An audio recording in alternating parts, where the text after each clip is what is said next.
नरै चैव नरोत्तमं देवीं सरस्वतीं व्यासं ततो जयमुदीरयेत्। नमस्कार, मैं स्वाति प्रामाणिक संस्कृत संस्कृति संवर्धन शुद्ध श्लोक स्पर्धा में पंचम गट से भाग ले रही हूँ। मैं इस उपक्रम को धन्यवाद करती हूँ। संस्कृत एक ऐतिहासिकता की दृष्टि से दिव्य और समृद्ध भाषा है।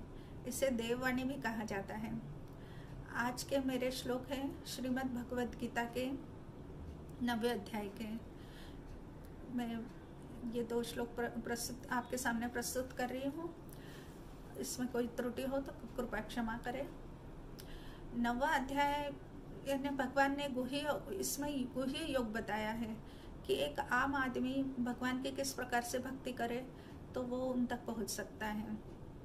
इसमें 3 योगों का ज्ञान योग, भक्ति योग और कर्म योग, तीनों योगों का एक अद्भुत त्रिवेणी संगम है। इस अध्याय को राज विद्या राज गुह्य योग कहा जाता है। मेरा पहला श्लोक है अनन्याश्चिन्तयन्तो मां ये जनाः पर्युपासते तेषां नित्याभियुक्तानां योगक्षेमं वहाम्यहम्। यानी भगवान कहते हैं कि जो मेरी अनन्य भाव से भक्ति करता है, निष्पाप निस्वार्थ भावना से मेरी भक्ति करता है, उसको मैं योगक्षेम प्रदान करता हूँ। योगक्षेम मतलब योग है नहीं, जो उसके प्राप्त है, उसके पास भक्त के पास जो प्राप्त है उसका संरक्षण करता हूँ, और जो उसके पास नहीं है वो उससे मैं प्राप्त करके देता हूँ। इस तरह भगवान ने सभी को, अपने सभी भक्तों को एक तरह से वचन दिया हुआ है कि मेरे जो भक्ति करेगा, जो अनन्य भाव से मेरे को पूजेगा, मैं उसके लिए हर तरह से मदद के लिए तैयार रहूँगा। बहुत सारे हमारे देश में बहुत सारे ऐसे संत हुए हैं जिनका अनन्य भक्ति देखी है, हमने सुनी है। जनाबाई हुई, मीराबाई हुई, सखुबाई, इनके लिए भगवान दौड़ के इनकी मदद करने आए हुए हैं। ऐसा नहीं कि केवल पोथी पढ़ ली, जप कर लिया और हम अनन्य भक्त बन गए भगवान के। ऐसा नहीं है। कबीरदास जी ने भी कहा है कि पोथी पढ़ पढ़ जगमुगा पंडित भया न कोय, ढाई आखर प्रेम का पढ़े सो पंडित होए। जो बिल्कुल पूरी तरह अपने आप को भगवान में समर्पित कर देता है, जैसे एक माँ के गर्भ में एक शिशु पूरी तरह माँ के ऊपर समर्पित रहता है, उसी तरह भक्त भी, जो भक्त भगवान के ऊपर पूरी तरह समर्पित होते हैं वो अनन्य भक्त कहलाते हैं। इधर मैं एक कहानी सुनाती हूँ आपको। एक ब्राह्मण रहता है, वो बहुत ही गरीब रहता है। उसके पास सुबह अगर खाना है तो शाम को नहीं। इतने उसकी हालत खराब रहती है। उसके बच्चे भूखे रह के कमज़ोर होने लग जाते हैं, और वो रोज़ उसकी पत्नी उसको बोलती कि ये लिस्ट है, ये तुम लेके आओ, सामान लेके आओ, बच्चों को खाने के लिए कुछ नहीं है। तो वो रोज़ जाता कृष्ण भगवान के पास, उनके चरणों में रख देता और दर्शन करके निकल जाता। इस तरह रोज चलता रहा। पर एक दिन उसकी पत्नी बहुत ही नाराज हो जाती है और बोलती है कि तुम अगर आज सामान नहीं लाए तो घर लौट के नहीं आना। वो भी उसी तरह वो लिस्ट ले जाता है और कृष्ण भगवान के चरणों में रख देता है और दर्शन करके निकल जाता है। वो घर नहीं जाता है। वो सोचता है मैं घर जाऊंगा तो फिर से मेरी पत्नी मुझे नाराज होगी। तो वो बहुत काफ़ी टाइम अब रुकते हैं, अब जाना तो पड़ेगा ही घर पे। तो वो घर जाते हैं तो देखते हैं कि दरवाजे पे उनकी पत्नी उनका ही इंतज़ार कर रही होती है और इतनी प्रसन्न दिखती है। उनको आश्चर्य होता है कि ये इतनी प्रसन्न कैसे है, सुबह तो इतने नाराज थे। तो वो बताती है कि आपने इतना सारा सामान भिजवा दिया। तो वो बोलते कि मैंने कहाँ भिजवाया।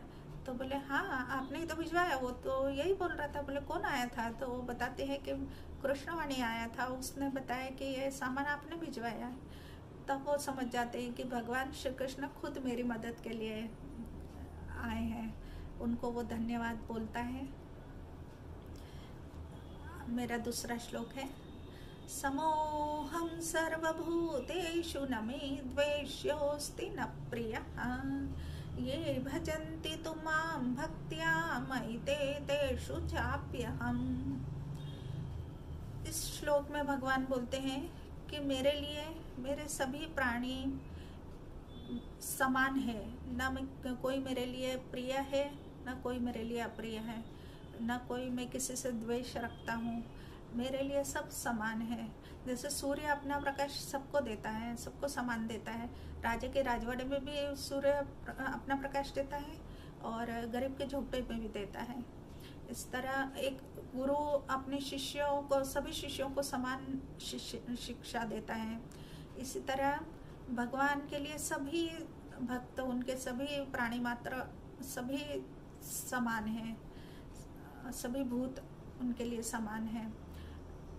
उनमें से कोई भक्त ऐसे रहते हैं जो उन्होंने अनन्य भक्ति से पूछते हैं, जो जिनको अपने कष्टों से कोई लेना देना नहीं रहता, वो पूरा समर्पित रहते हैं कि भगवान ही मेरा, हमारा जो कुछ करेंगे अच्छा बुरा वो सब भगवान ही करेंगे, भगवान ही देखेंगे हमें। ऐसे भक्त जो रहते हैं वो मेरे लिए, मैं उनके हृदय में रहता हूँ और वो मेरे हृदय में रहते हैं। जैसे हनुमान जी एक बहुत ही अच्छा उदाहरण है। श्री राम के भक्त, अनन्य भक्त थे।